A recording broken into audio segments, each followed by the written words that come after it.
Right, welcome to this New Way Growth ConeX live again. We're talking everything AI, artificial intelligence in manufacturing, and it's something that I certainly enjoy messing about with is the AI.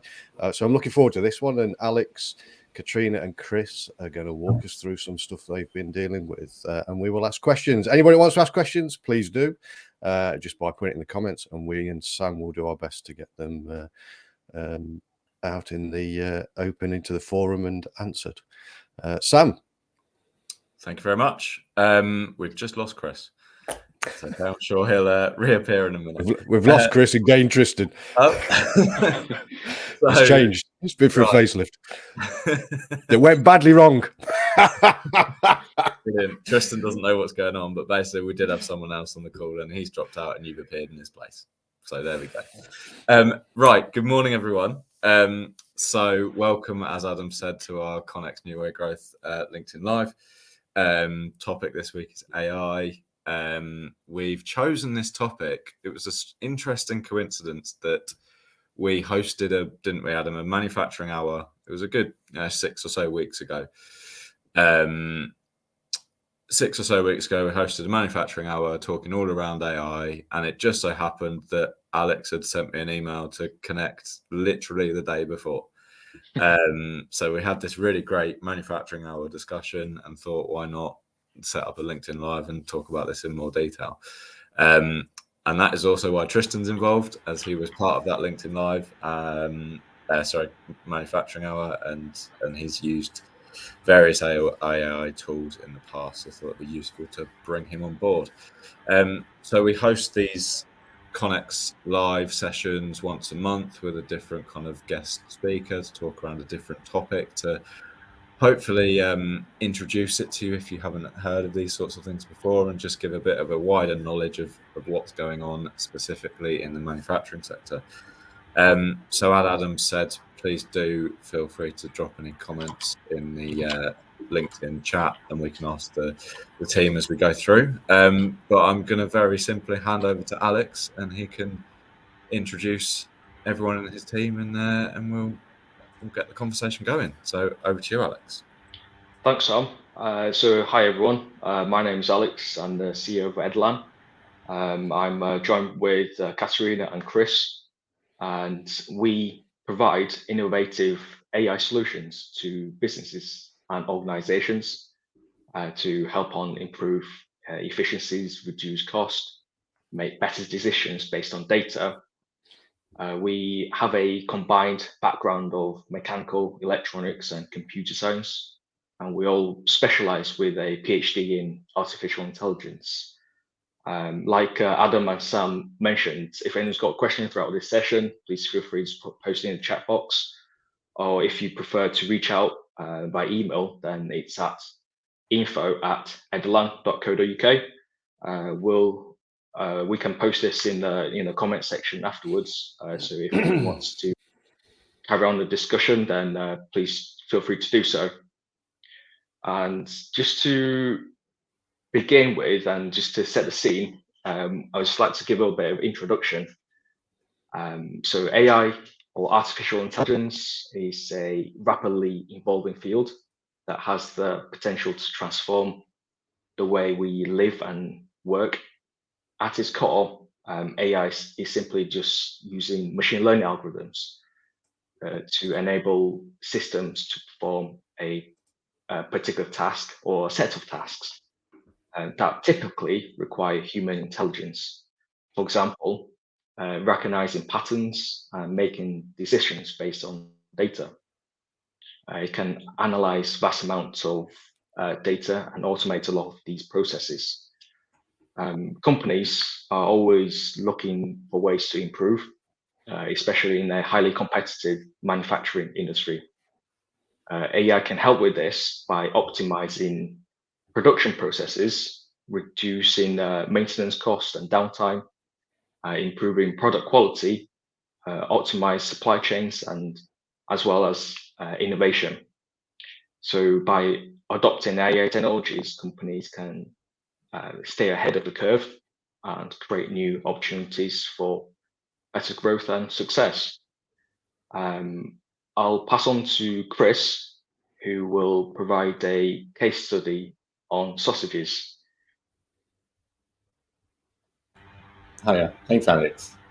Yeah, so we thought a really good way to introduce the topic of AI and sort of how it can be used in manufacturing is to give a good case study of one where we've been working on. So, do you want to share the slides? That'd be cool. Thanks, Adam. So, yeah. So the task, well, the company is haven't confirmed with them to say the name, so I'm not going to say the name, but they're a large vegetarian sausage manufacturer in the UK. So if you go to the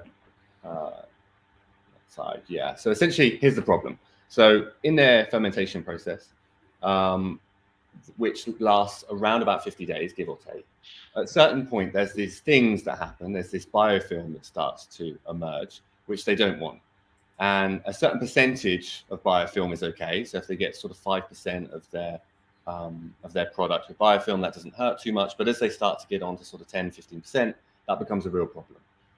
So what they do at the moment, or their previous sort of mechanism, would at sort of day 30 or so, which is when they start to assume that they're going to have a bit of biofilm, they literally have some guy or woman go in and take a sample, put it under the microscope, have a look at it, spend about 10, 15 minutes analyzing it, and then make a decision then, oh, this is too bad, or this is okay, we can keep going. And so what they wanted to do is kind of automate that process because it's time consuming, and also sometimes they get to day 30 and it's already passed. Like there's too much biofilm, the product's ruined, they've just lost the batch, so they don't want to do that. And so what they said is, hey, listen, can AI solve this problem? And we said, maybe, let's have a look. So what they initially said is that they wanted just to have a yes/no answer. Is there 10% biofilm or less than 10% biofilm, let's say? But the problem with that is that their labeling, so when they gave us the data set, it was very ad hoc, which is kind of normal for these processes. It wasn't a case of they knew definitely there's 10% of this is biofilm. It's kind of around about 10%. Whereas these AI algorithms, they need a little bit more precision. So if you go to the next one, Alex,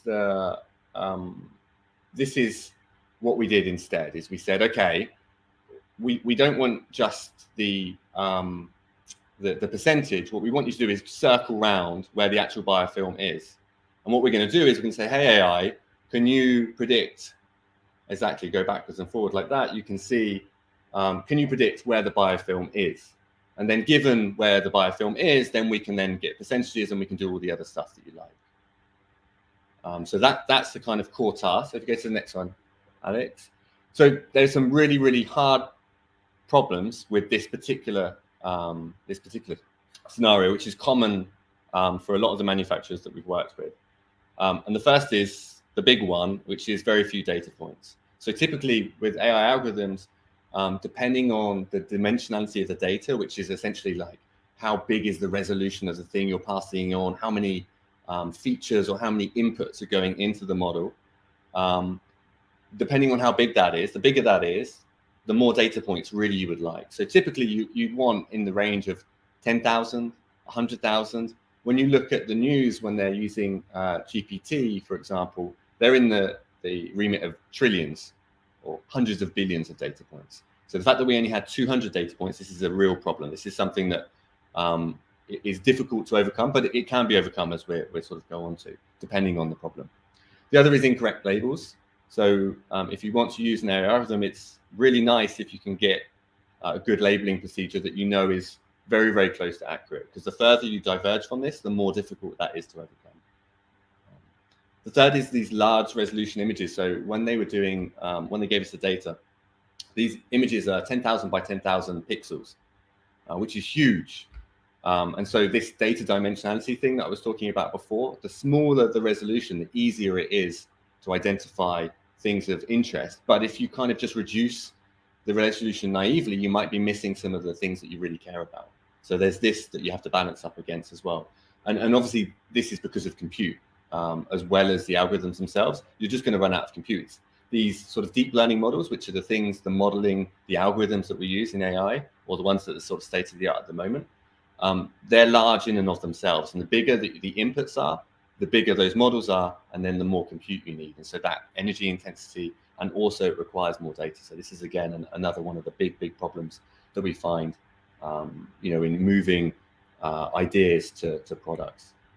And the other, for this particular problem, is that, when we're doing the segmentation, we're identifying where this biofilm is in the image. Mostly, there's nothing there. Luckily, the biofilm, only occurs in sort of 2%, things like this, depending on the image. And that's a problem for the AI algorithms, because they essentially, they're looking for patterns, and they want to get as high accuracy as possible. And so if only 2% of the thing is of interest, what they can do is just go no for everything. And then I get 98% accuracy, and the AI algorithms are great. I've done a great job. Haven't I done great? And so there are modeling things that you have to do to try and overcome that. So that becomes a problem too. Okay, so let's go to the next one. I think so. Let's show. Okay, so I won't go into the details of the actual model themselves. I'll just stamp the word UNet. So if anyone's familiar with ML and deep learning models, UNet is something that we use for this input-output, where the pixel, the outputs are the same size as the inputs. And then this diagram on the right, again, I just signpost it. It's nothing to worry about too much. It's called a dice loss, and it overcomes this issue of where you have mostly zero targets, or mostly the input that you're passing in, there's nothing of interest. It kind of overcomes that. So this is one of the things we can do with the loss, which is essentially the optimization procedure. Let's go to the next one. Okay, so let's go through the output of this. So we ran our sort of modeling iteratively, and so this is just trained on 200 data points. Let's go to the next slide, and you can see this is the target, and then the next one, and the next one again, and then this is the model. So, and then if we go to the next slide, that's it. And so you flicker between those two, you can see it's not perfect, but with 200 data points, this was our kind of prototype for moving on with the next cycle. It's reasonable, and the reason it's super reasonable is because they didn't actually care whether we got the locations correctly. What they cared about is whether the sizes were broadly correct. Can we see that 10% of that image is biofilm? And in our case, we could. So if we go to the next bit, this is super interesting. So this is another example. If we go to the next one, you can see this is the target. And again, so input target, and then go to the next one. And you can see this is the prediction. And if you go back to the original image, you can see actually the AI algorithm's actually done better than the labeler, where they've actually mapped around the correct point of interest. Essentially, these little nodules, those are the things that they care about. And this little thing over on the left there, where you can see this sort of white prediction that the models made, we actually went back to the labeler or to the expert and said, hey, look, we've got this problem. We think it's getting something incorrect. Can you tell us, why you think it might be getting it right? Wrong, sorry. And he said, so if you go to the next one, you can see sorry, back. You can see that actually, and back again, that was actually a mislabeled target. So essentially the AI algorithm with just 200 examples was able to do better than the labeler in this particular example. And so this is, for us, one of the things that we really look out for. It's kind of, on the test case, on the cases that we're sort of testing the algorithm on, is it doing slightly better than the labeler? That's is it picking up the right patterns, essentially? Because if it picks up the right patterns, even if you mislabel, it can usually do okay.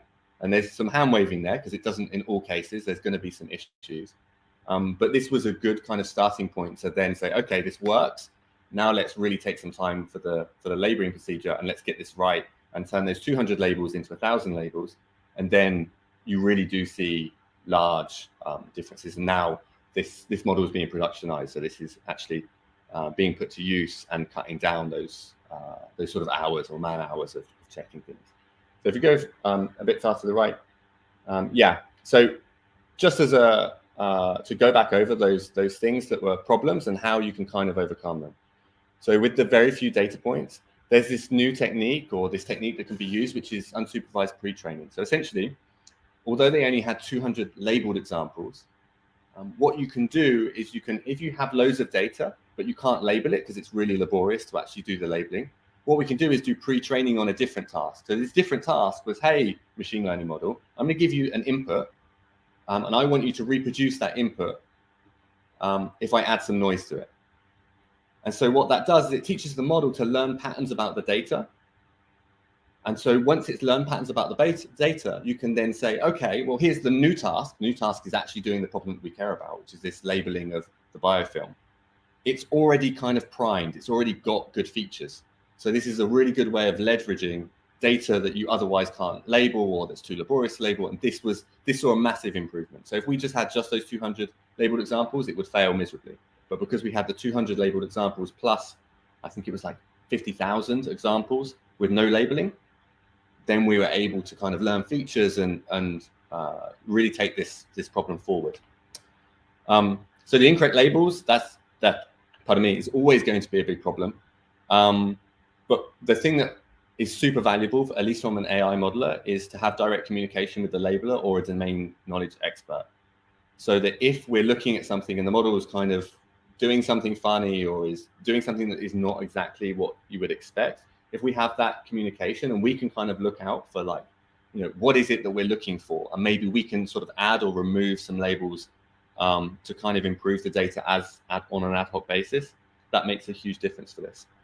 And for this particular problem, the large resolutions that I mentioned before, what you can do is you can just take lots of little crops. So that's what we did. So you take loads and loads of crops of the data, and then you make predictions on the crops. So you take sort of subsets or subparts of the images, and then you put it all back together. So that's a way to sort of overcome the resolution issues. And I've kind of mentioned the you know, when there's not much of interest, there are loss functions to deal with that. So essentially different optimization procedures that have been invented in the last couple of years or so that really make a big difference in that sort of side of things. So I think that will wrap up for the sort of broad case study. And leave it. Yeah, this is interesting. So this just looks like wiggly lines. Let's say that the wiggly lines, the lower they are, the better they are. And as you move up, so the red one is only using 50% of the data, and the pink one is using 100% of the data. And this is, you know, nomenclature in data science stuff, that the loss function is much, much lower. And that when that's really low, your results look much, much better. This is essentially saying, if you have more data, and this is going from 100 to 200 examples, the difference in performance is huge. And this was kind of the persuasion that this particular client needed in order to go, okay, I'm going to go get you 1,000 labels. And then when they got 1,000 labels, it made a huge, huge difference. So yeah, okay. So I guess we should go back to Alex. Thank you very much. Thank you, Chris. I'm not sure what if anyone's got any questions related to the case study, or if Adam or Sam have any questions with regard to that as well. I suppose the one for me, and this is to all three of you around this, is I mess about with AI from a business perspective, have for about 2.5 years. Manufacturing, where would you start off? What would be, because a good example of somewhere or something that a manufacturer could start off with to get introduced into what AI could to deliver? Now, the reason I say this is I have a Factory IQ manufacturing execution software we have, which is data, a lot of data. So shop floor operational data. Now I'm looking at what AI can do, because the value added is in the analysis of that data and making the informed decisions and actions out of the back end of it. So really is where you know, if as a manufacturer, simplest of all, where do you think they could get into it to start introducing this stuff, and how would they go about it? So I think the first thing I would say in response is that where you've just sort of said, oh, we've got loads of data and the analysis is the bit that's super important. Well, it's actually the decisions that you make on the basis of that analysis, which is obviously the really, really important thing. And that is the thing that potentially AI can come in and do, because the analysis is the thing that it does automatically. So, you know, these AI algorithms are analyzing the correlations and the patterns and all these sorts of things. And then given that, you might want to make a decision or make a prediction about what would happen if you make a decision. And that's where it's super new and super exciting. So it's kind of, the analysis is great. but it's making the predictions on that. And in terms of a broad manufacturing business, of course, it depends on the business, but it's where the data is, right? So wherever you have large amounts of data, that's the place to start looking. And where that data could inform decisions, or already does, but is done maybe by hand or by an analyst or by a process that isn't automated, that again is really low-hanging fruit. There's obviously loads and loads of examples, but low-hanging fruit is that, I would say. Good. Another point to add to what Chris said is manufacturers want to be lean. They want to cut down on the waste in terms of time, resources, and optimizing, say, from machinery to machinery. So that's the production planning as well. So there is whether there's data, and majority of the time, data is everywhere. It might not be collected, or there might be tons of data, but it's not used for anything. For example, if you're inspecting products at the final inspection point, you might be inspecting those manually. What if you have a couple of sensors and a camera there as well? That would be generating lots of data, and that data could then be used to train a model to help on or assist the inspectors with quality control.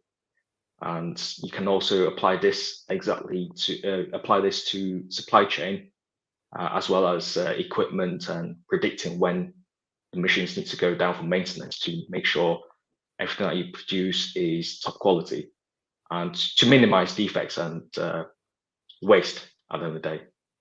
Yeah, the add-on to SPC around some of the stuff from a quality point of view and the data analysis would be superb.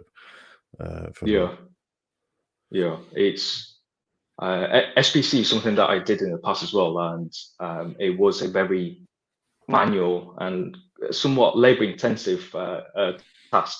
I had to constantly going back, update it, and it was quite a lot of time updating all the various graphs, and at the end of the day, it wasn't really being used to its full potential, I would say.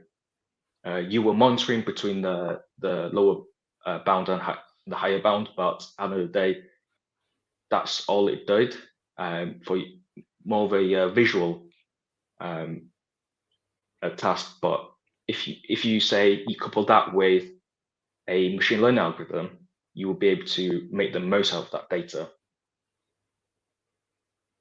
Definitely. Can I jump in with a question around the case study? No. Of course, yeah. More in terms of moving it forward, I guess. I mean, is there, without giving information away, obviously, about the company and what they're doing, but is there another step that they're looking to implement? Is it something that you're going to continue working on, and what's kind of next in that field? Yeah, so they were. I was surprised that they were as shocked as they were about the utility of it, if I'm honest, because I thought that everyone knows about this stuff. It's in the news all the time. That everyone knows that you can kind of, if you've got loads of data, you can turn this into some sort of insight or some, segmentation, for example. So that's well known. So they were super shocked, and they said, okay, we're going to go get a bunch more labels. So they went and did that, and we've kind of done that task now is working well.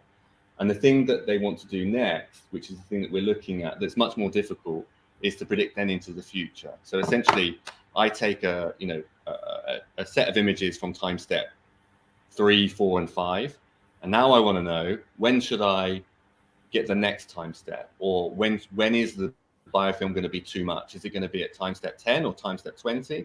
And so that's much more difficult, because you're predicting into the future, and there's a lot more variability in terms of sort of the evolution of this biofilm. Essentially isn't well constrained, and that's something that they would like to do, because that'd be super useful for them, right? Because then you could just say, right, I take time step 5, 10, and 15, let's say, and then I'm going to know, okay, on day 33 I need to be finished, because at that point the biofilm is going to be too much, instead of having to take it every day.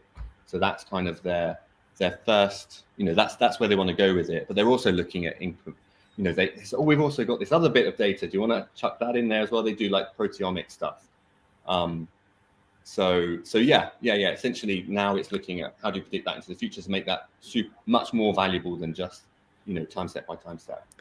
I think the thing that I was like, just thinking around that, and my mind goes at a million miles an hour, and I start thinking around different things and different scenarios. So the thing that it's going to be able to do. So if you look at a design of experience point of view, the thing that it's going to be able to do is start predicting, but then you can actually give it the ability potentially to control the machine. So it knows from that, like we were talking about SPC earlier, is that we know from that sort of the data it's doing in a real-time environment, it starts going off piste, it can control to make sure the yield doesn't go out of control or is very, very minimal or just non-existent because it's within the control limits. So the potential it has from that point of view is phenomenal. The ability to control the machine and control the variables into it to get the maximum output, the best output, would be massive advantage. Yeah, for sure. And I think this is where a lot of the recent developments. So, for example, I'm sure you've all heard of ChatGPT. The big jump from GPT-3 to ChatGPT was that it had this feedback mechanism with the users. So essentially, it's the same kind of thing that you're talking about. Like, it's a reinforcement learning problem where you essentially, you make your predictions, and then you have some feedback, and then based on that feedback, you then update your model. And this requires more data, by the way. So 200 would never cut it for that kind of stuff. But it is really, really exciting. This is where the future is going to be. And I think probably simulations are going to be really important for that. So if you can build a model that is a simulation of your process, then you have essentially unlimited data. And if you have unlimited data because you can just run your simulation, then you can use the reinforcement learning algorithms, and they're amazing. So yeah, I think that's kind of where we're going with it in the longer term.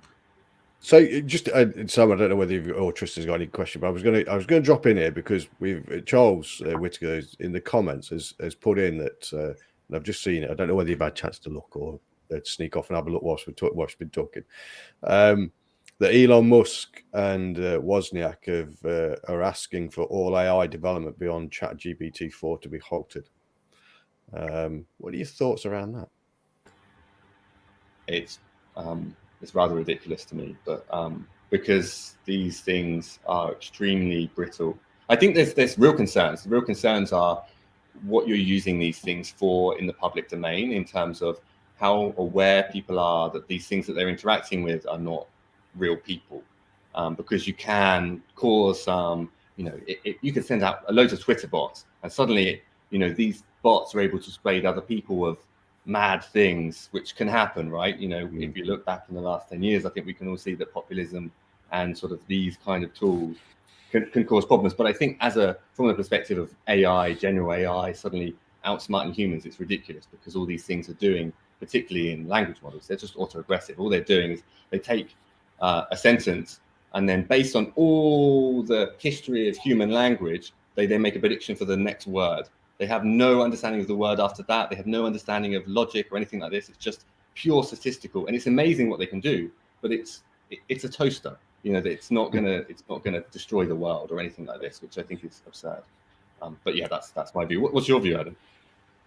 The thing for me is yes, as you say, you got to be careful of it. There's no two ways about it because of what it can do. When using ChatGPT, I know that the thing can make up information and facts that are just not true at all, and so you have to be very, very careful. And then also that the vulnerability of people and playing on the vulnerability of people, that's where it has got to be very that's just an awareness thing, though, isn't it? I mean, at the minute it's the kind of buzzword, everyone's using it, everyone wants to get involved because it's the topic of the day, if you like. But when it becomes more kind of systemized and more people are using it for businesses and for the right reasons, then it just becomes a bit of an awareness thing of you're using this because of this, and this is essentially why you're using it, and it's there to support you, not to take over you, if you like. Yeah, absolutely. And that's like like me and Tristan was saying, because obviously Tristan has been involved with this, and we were saying is that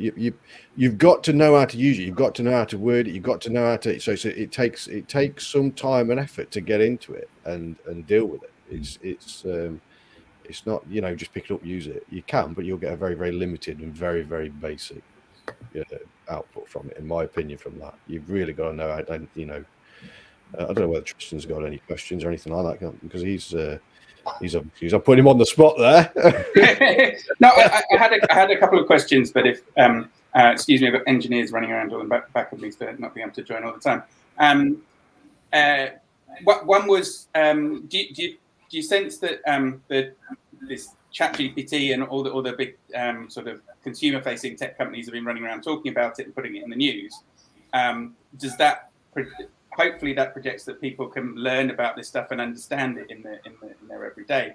But there is the sense that these are not the only models. It's not everything is the same AI. There are lots of different pieces and lots of different models. I appreciate you're not necessarily looking at the work you're doing with that same thing as we may log on and use. And I think sometimes that's to make sure that people who are listening understand that they're not all just one thing, even if that's quite a noisy thing. Yeah, that's really true. That is true, actually, because everyone just thinks the AI, when it's actually, there's this whole bunch of different models. There's vision models, there's models for predicting pixels. I mean, one thing that is quite exciting about GPT-4, which is the very, very latest one, that they haven't actually released properly yet. So they've kind of released it to a few select people, that it can also take input as an image and spit out image as output, which is quite exciting. But again, these are just generatives. They're not very good at predicting. You know, if I gave it the biofilm data from the sausage manufacturer, it wouldn't do anything with it. You know, it would be completely useless. It's got no bearing on that. So I think you're right that there does need to be that conversation that this is a particular type of toaster, and we have other particular types of toasters, and they do different things, or for different purposes. So yeah, I think at the moment the public are kind of very much fixated on the GPT-3, and this is like, oh my god, AI is almost here, and it's going to be this solve all problems. But really, all this is going to be able to do is generate a bit of text, which is useful, but that's all it does. Yeah, no, I appreciate that. Yeah, because I think there's I got a notification that obviously you got Microsoft Copilot, and that one I think is going to be a little bit more on analysis, in particular because it's integrated with Excel and the Office sort of like side, and will help you support in generating information about. So I'm quite intrigued by this one. But Tolu has asked a question in saying, and this came up with the industry, the industrial Internet of Things, in around where they were trying to standardize data in sort of like the digital manufacturing era, and who owns that data. So like in the example of yourself working with the sausage side and the case of your sausage side, Tolu's asked, I'm wondering about how you manage your clients' data. What happens to their data after you've done with each project, and how do you guarantee their business's data is in safe hands? Now that was a big question that was raised early on with the industrial Internet of Things as well, from suppliers working with their OEMs. Who owns the data? Yeah, so I mean, usually this is a case of an agreement beforehand, but in all the cases, all the clients that we've worked with, the data is theirs. I mean, we have no need for it because we're a consultancy. What are we going to do with all that data? So you build the model, and of course the data is kind of in the model, in the sense of the thing that it's learned is kind of it, but it's very different. You wouldn't be able to then take the model and then reverse engineer that to get the data back out. So we use and actually in some cases we don't have access to the data directly. We have the data through an API, so we don't actually have a folder with all their data. So depending on the size of the company, usually they will have an API where we can kind of call and say, hey, I want some data, and then we can build the model that way.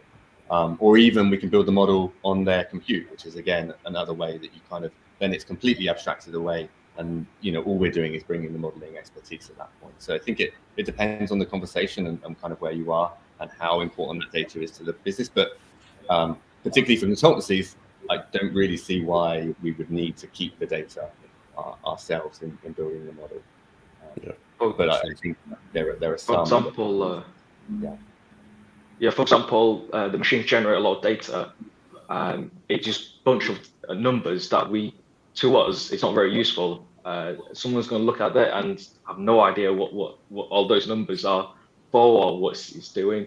So therefore, it doesn't really have any usefulness to us or anyone else. They only the data that's generated from these machines are just purely for training the model.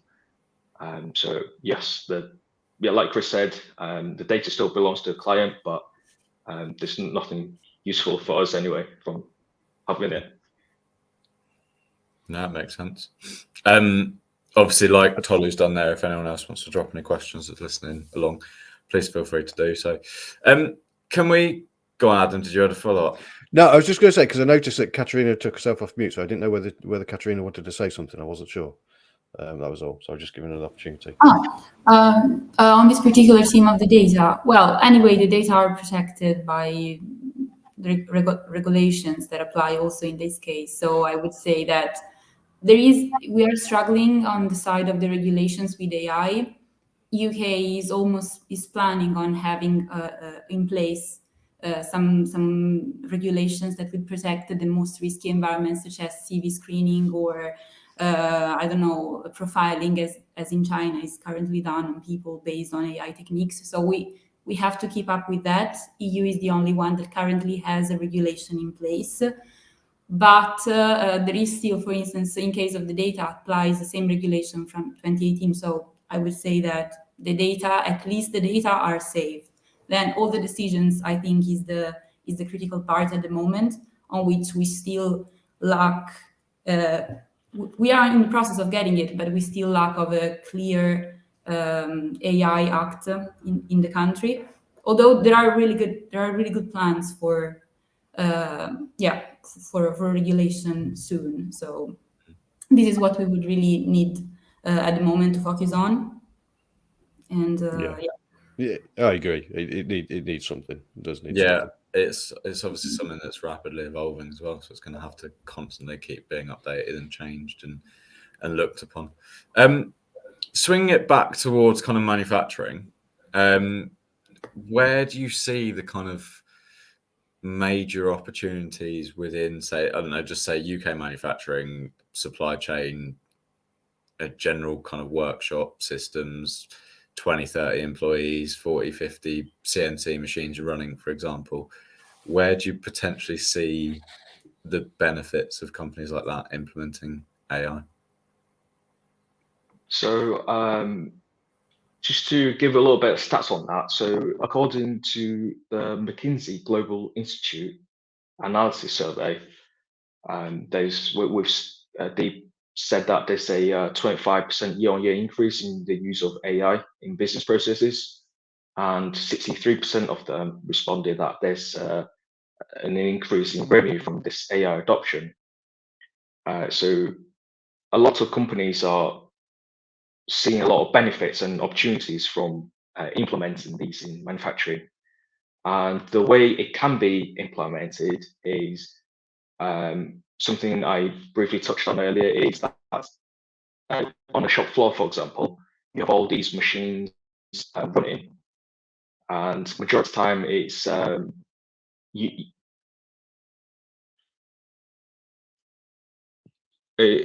you guys able to hear me well? Yeah, okay. Yeah, just checking. It just froze for a second then. Yes, so it can help with, say, decision making, supporting systems that you can provide recommendations on decision makers. So let's say that you manufacturing a part, it has a roughness of X, but say you want it to be over a certain percentage or within a certain tolerance. So this is all data that can be extracted, build a model, and it can be fed back to the operator, who can essentially be able to process a larger quantity of parts per hour because they don't need to measure each one individually. The system will be able to pick it up and detect all of this. So that's one way of it can be used. And you can also optimize the shop floor. Say this part has to go from machine 1 to machine 2 down to machine 3, 4, 5. So how can we optimize the process flow around the shop floor? So there's a lot of opportunities in this sector. No, that's really useful. I am wary of time, but we're starting to get lots of questions coming in, so we're going to carry on if that's right with everyone. Okay, I'm okay. I'll go all day on this subject. So I'm gonna a couple of questions. So one from Peter Schaaf was asking about use of AI tools trained on ERP systems and sales data to essentially predict future capacity planning. Is that something that's exists? Is that something that's been developed? Is that something that could be developed using some of these tools that you've seen? It will be. Yeah, I mean, this is one of the initial use cases, essentially, for even the older algorithms. So, you know, not even taking into account stuff that's happening in the last sort of 6 or 7 years with deep learning. Like, this was the bread and butter of machine learning, was predicting sales, predicting, you know, busy times, or this kind of stuff.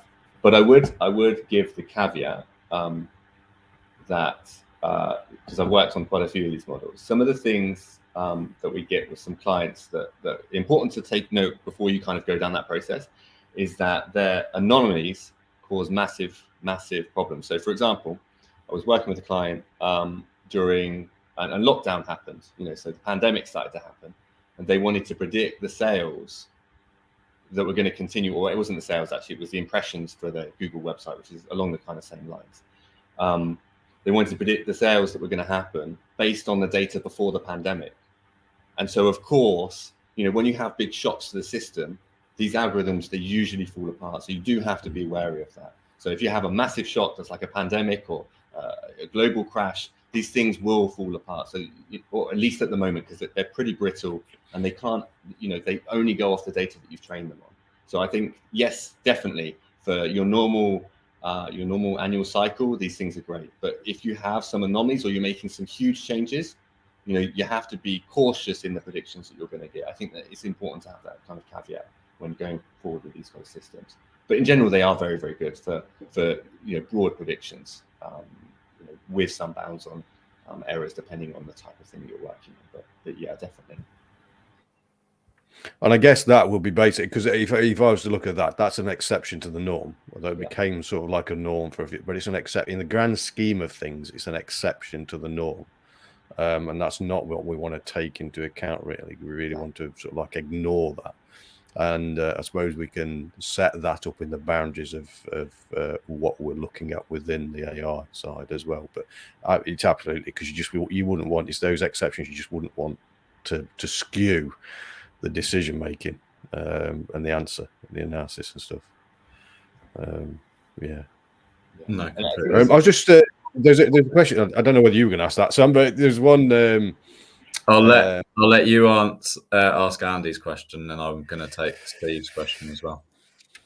Yeah, so Andy, quite rightly, Andy Cornish, in manufacturing process control techniques for data collection analysis, DOE, establishing cause and effect, and defining adaptive learning algorithms is not new. We know that.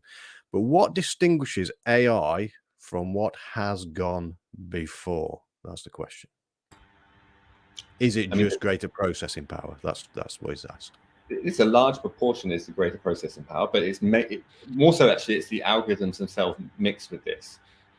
So whereas before you would have to have quite a bit of domain knowledge about the thing, the process, so that you can kind of model it in and have the sort of adaptive control that way.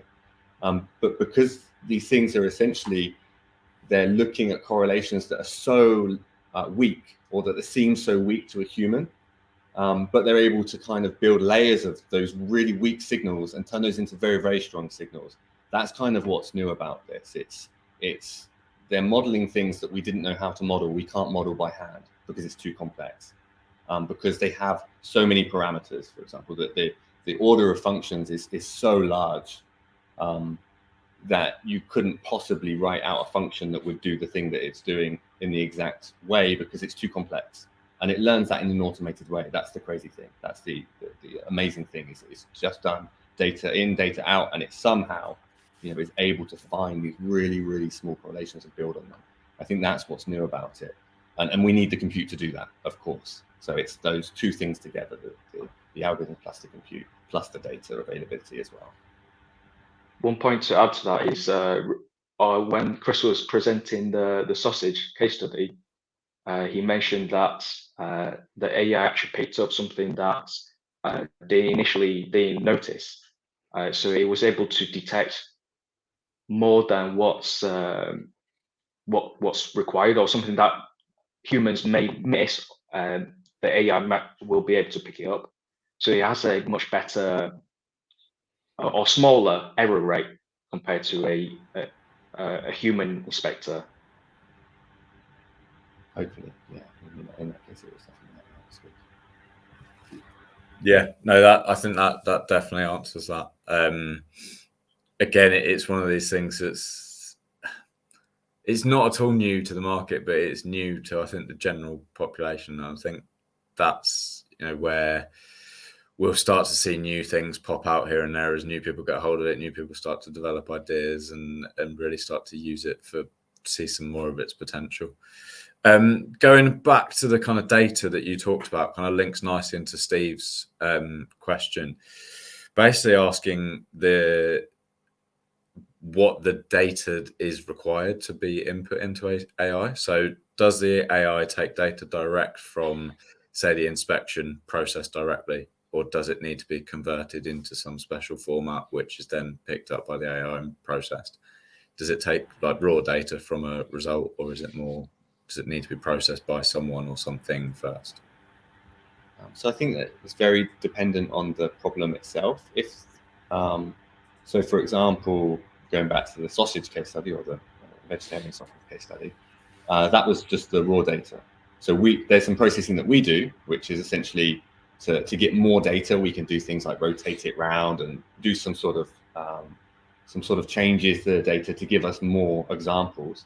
But at test time, it was just input to input. Obviously, we're doing that patching thing that I said, where we were sort of taking sort of crops and then pasting it together. So in that particular case, because it was image in, image out, that's a relatively easy use case. The times when you would need to do some processing is when the dimensionality is just too big. So if you were giving me, if there was a problem where the input was 1,000 data points long, and when I say 1,000 data points, 1,000 numbers that represent the thing that you care about, not 1,000, sorry, 1,000,000, let's say, then that would be maybe too much. So we need to do some sort of processing to reduce that down in a way that didn't affect the quality of the signal of the data, but still, we'll be able to process it. So it really depends on the problem.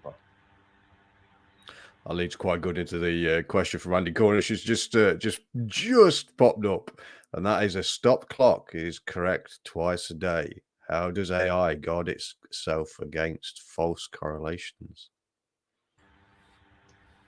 Yeah, that's a good question. A good question. It's a tough one, and it's dependent again on the problem. But usually, what we can do is we can have limits on the things that it's making predictions on. So if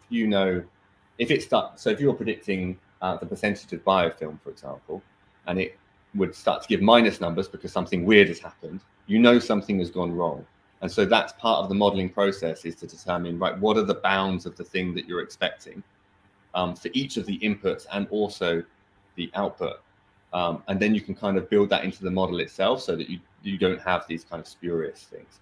But in terms of like the actual correlations of whether it picks up on the incorrect correlations, the truth is that is a data problem. So if you have lots and lots of data, it will learn that correlation isn't important, because you're going to show it lots of examples at the same clock time or the same something where that doesn't affect the output because you have enough examples. So it's a case of putting bounds on the model and also having enough data so that it can ignore spurious correlations. I think that I'm going to pick on Tristan again here.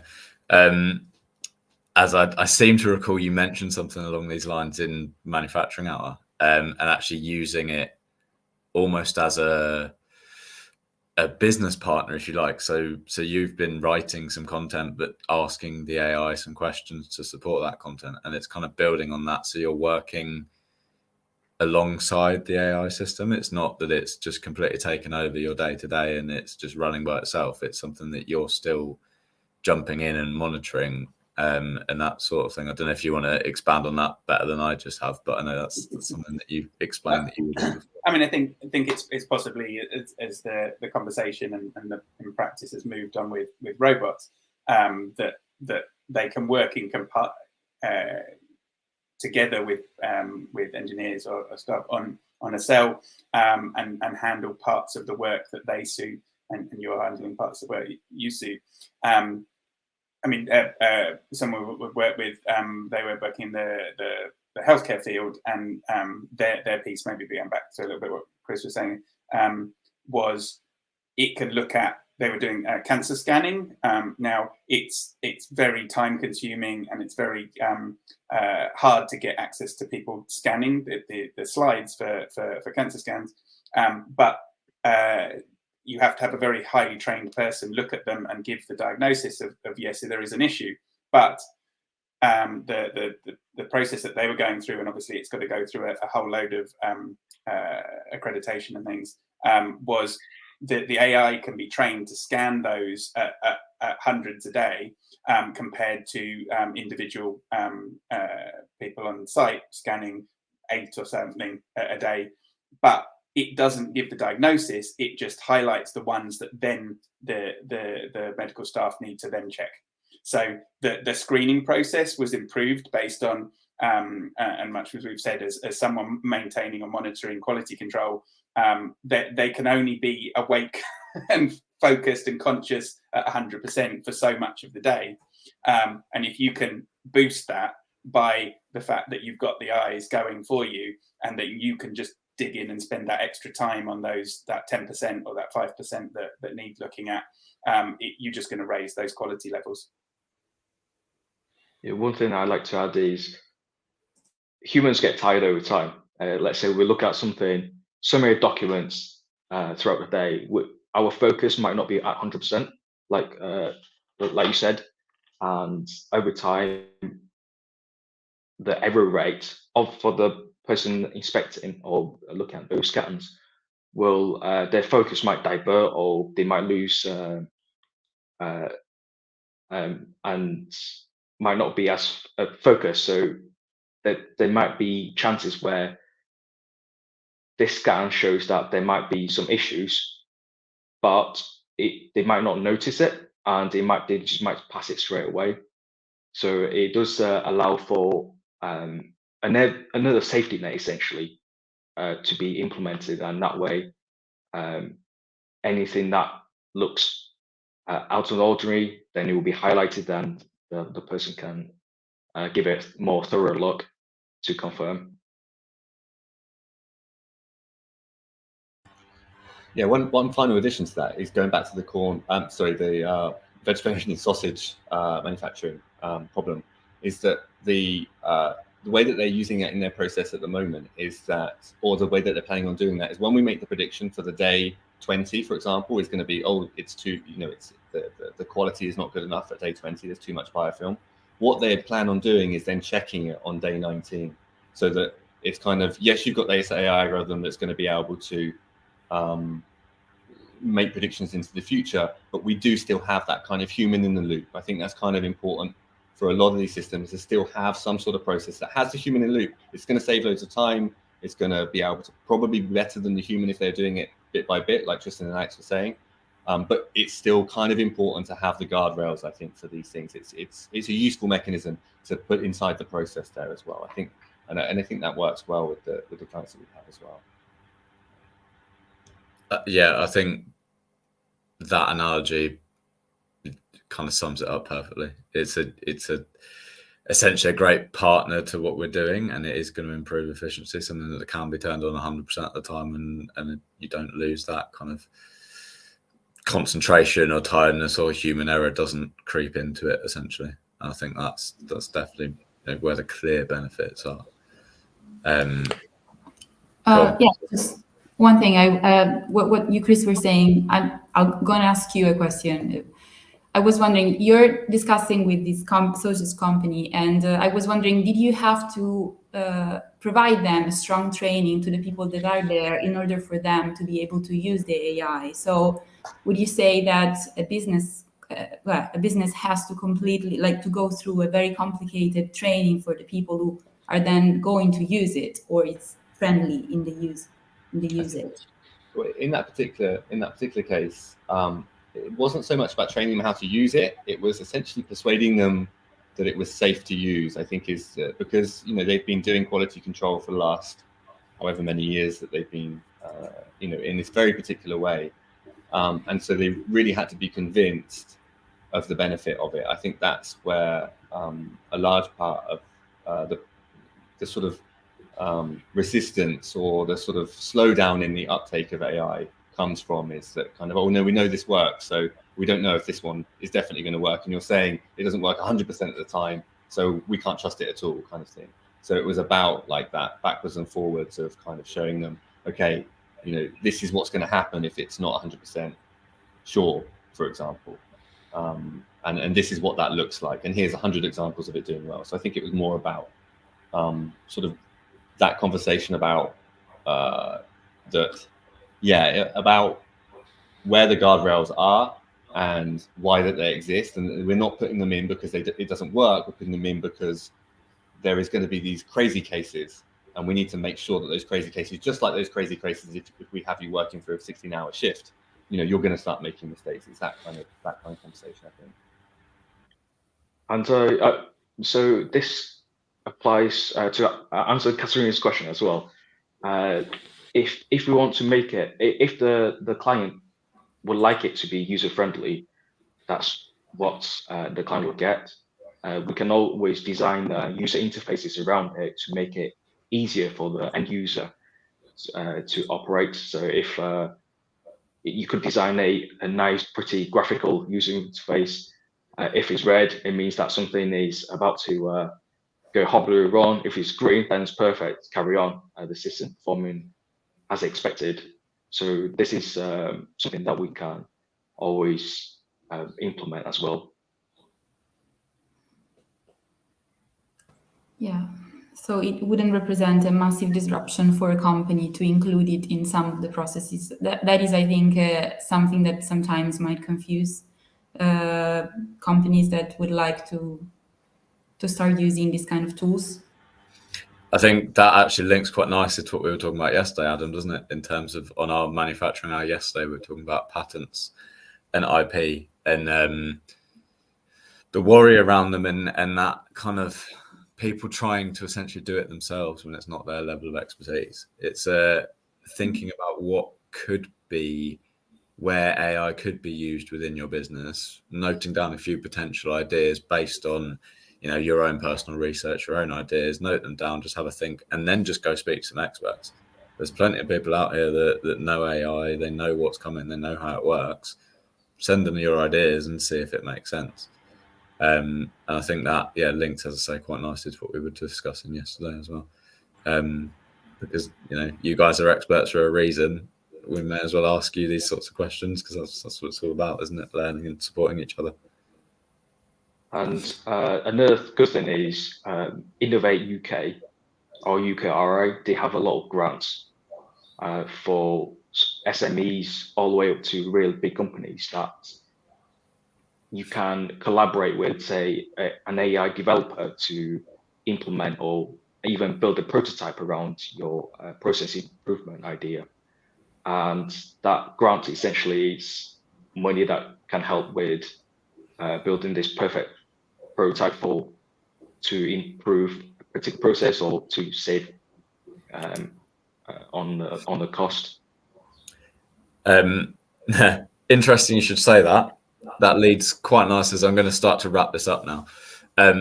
Interestingly, our next LinkedIn Live next month is talking about Innovate UK, bid writing and funding availabilities. So it's as if you planned that comment there, right? So I have asked anyone listening on LinkedIn if they've got any final questions, but nothing's come through at the moment. If Adam and Tristan, have you got any final questions you want to ask? Nothing at the moment. So obviously, thank you for this discussion. I think it's been really useful. Alex, do you want to quickly just give a quick overview of how people can get in touch with you? I will ask you to put some stuff in the LinkedIn anyway afterwards. Yes. Just a quick What's the easiest way?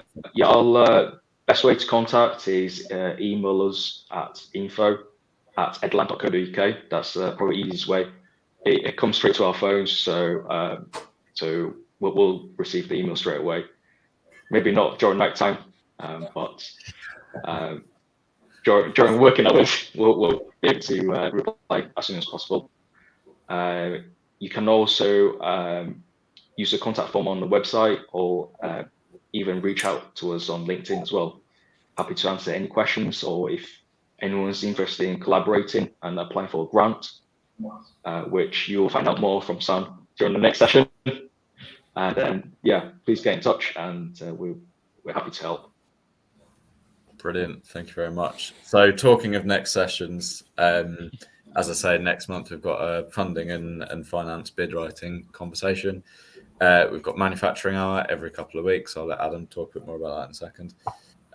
We've got a ConeX Collaborate session next Wednesday on the 5th, where we've got a successful attendee of Dragon's Den who actually received investment from one of the dragons, talking about how he essentially wrote his pitch and how he got that across. So it's a bit more about pitch writing. And then we have our usual monthly networking on the 3rd Friday of every month. As I've said in the comments, we will be re-uploading this session so we can re-watch it and send it out there. And of course, if you want to know anything more about what we're doing at ConeX, then please drop me a message, connect with me on LinkedIn, and I'm sure we can help. So I'll let Adam close with anything additional that you want to add, and we'll. No, I was just going to say the next manufacturing hour will be on the 11th of April. We'll keep it at the dinner time slot for now, just testing to see where we can get the maximum input from manufacturers and engineers and the like. Been a great discussion. Thank you, Chris, Katrina, Alex, Tristan. Sam, I ain't thanking you. You're always there. It's been a really good discussion. Superb, good input from everybody, and good comments coming through as well. So it was a good session. Yeah. Brilliant. Thank you. Thank you all, everyone. Superb. Thank you very much. Thank you. Thanks. Bye. Bye.